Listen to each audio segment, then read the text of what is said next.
बादशाह का मूड अच्छा था। वो नौजवान वजीर की तरफ मुड़ा और मुस्कुराकर पूछा, तुम्हारी जिंदगी की सबसे बड़ी ख्वाहिश क्या है? वजीर शर्मा गया। इसने मुंह नीचे कर लिया।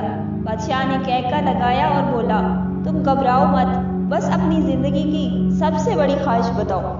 वजीर घुटनों पर झुका और आजिज़ी से बोला, हुजूर, आप दुनिया की खूबसूरत तरीन सल्तनत के मालिक हैं। मैं जब भी ये सल्तनत देखता हूँ तो मेरे दिल में ख्वाहिश पैदा होती है कि अगर इसका 10वां हिस्सा मेरा होता तो मैं दुनिया का खुश नसीब तरीन शख्स होता। वजीर खामोश हो गया। बादशाह ने कहका लगाया और बोला, मैं अगर तुम्हें आधी सल्तनत दे दूं। तो वजीर ने घबरा कर ऊपर देखा और आजिज़ी से बोला, बादशाह सलामत, ये कैसे मुमकिन है? मैं इतना खुशकिस्मत कैसे हो सकता हूँ? बादशाह ने फौरन अहकामात लिखने का हुक्म दिया। बादशाह ने पहले हुक्म के जरिए अपनी आधी सल्तनत नौजवान वजीर के हवाले करने का फरमान जारी कर दिया। दूसरे हुक्म में बादशाह ने वजीर का सर कलम करने का आर्डर दे दिया।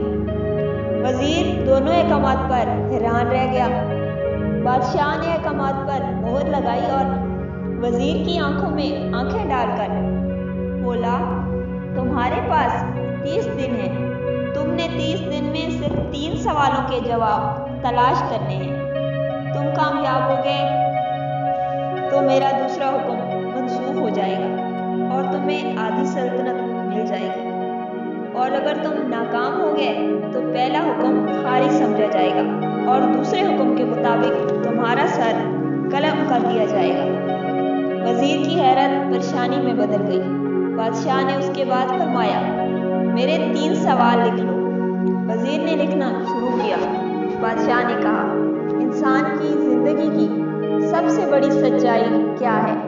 वो रुका और फिर बोला, दूसरा सवाल, इंसान की जिंदगी का सबसे बड़ा धोखा क्या है? तीसरा सवाल, इंसान की जिंदगी की सबसे बड़ी कमजोरी क्या है? बादशाह ने उसके बाद नकारे पर चोट लगवाई और बआवाज़े बुलंद फरमाया, तुम्हारा वक्त शुरू होता है। अब वजीर ने दोनों परवाने उठाए और दरबार से दौड़ लगा दी। उसने उस शाम मुल्क भर के दानिश्वर, अदीब, मुफक्किर और ज़हीन लोग जमा किए और उनके सामने सवाल रख दिए। मुल्क भर के दानिश्वर सारी रात बहस करते रहे, लेकिन वजीर ने दूसरे दिन दानिश्वर और बढ़ा दिए, लेकिन नतीजा वही निकला। वो आने वाले दिनों में लोग बढ़ाता रहा, मगर उसे तसल्ली बख्श जवाब न मिल सका। यहाँ तक कि वो मायूस होकर दारुल हुकूमत से बाहर निकल गया।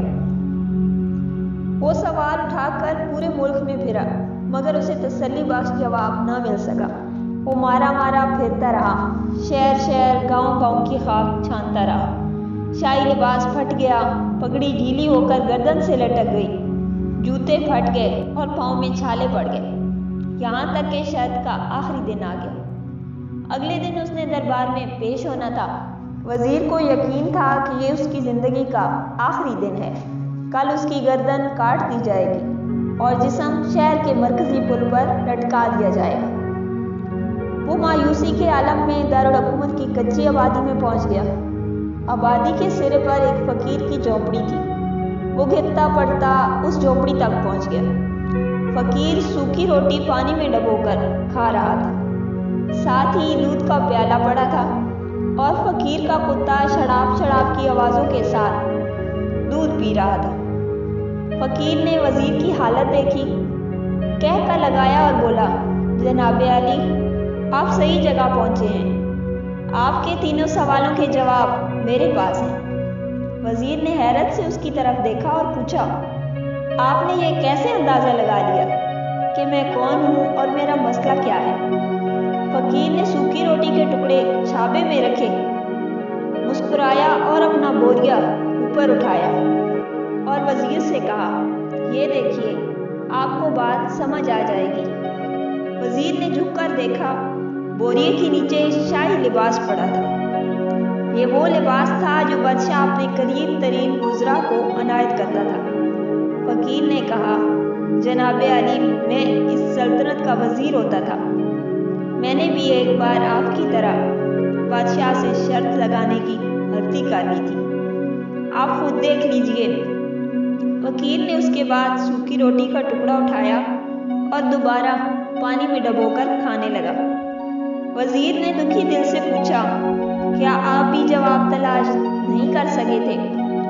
वकील ने कहकर लगाया और जवाब दिया, मेरा केस आपसे मुख्तलिफ था। मैंने जवाब ढूंढ लिए थे। मैंने बादशाह को जवाब बताए, आधी सल्तनत का परवाना फाड़ा और बादशाह को सलाम किया और इस झोंपड़ी में आकर बैठ गया। मैं और मेरा कुत्ता दोनों मुतमईन जिंदगी गुजार रहे हैं। वजीर की हैरत और बढ़ गई, लेकिन ये साबिक वजीर की हिमाकत के तजर्बे का वक्त नहीं था। जवाब मालूम करने की घड़ी थी। चुनाचे वजीर एंकर पर्सन बनने के बजाय फरियादी बन गया और इसने फकीर से पूछा, क्या आप मुझे सवालों के जवाब दे सकते हैं? फकीर ने कहा, हाँ। मैं गर्दन हिलाकर जवाब दिया, मैं पहले 2 सवालों का जवाब मुफ्त दूंगा, लेकिन तीसरे का जवाब तुम्हें कीमत अदा करना होगी। वजीर के पास शर्त मानने के सिवा कोई ऑप्शन नहीं था। उसने फौरन हाँ में गर्दन हिला दी। फकीर बोला, दुनिया की सबसे बड़ी सच्चाई मौत है। इंसान कोई भी हो, कुछ भी हो, वो इस सच्चाई से नहीं बच सकता।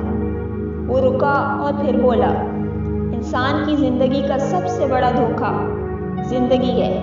हम में से हर शख्स जिंदगी को दायमी समझकर इसके धोखे में आ जाता है।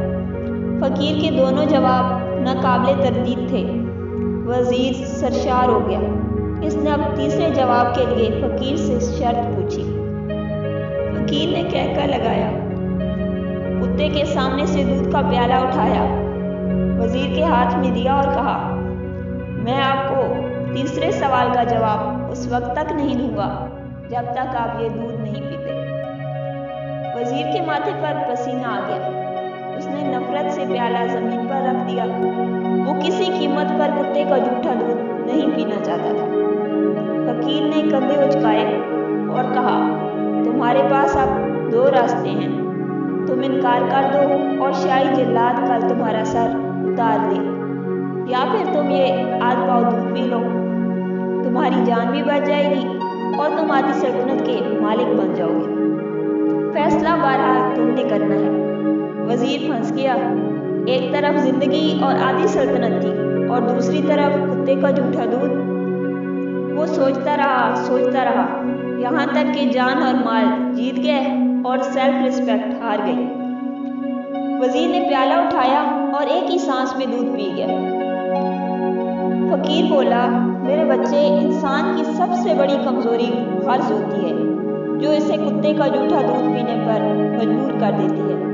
और ये वो सच है जिसने मुझे सल्तनत का परवाना फाड़कर इस झोपड़ी में बैठने पर मजबूर कर दिया था।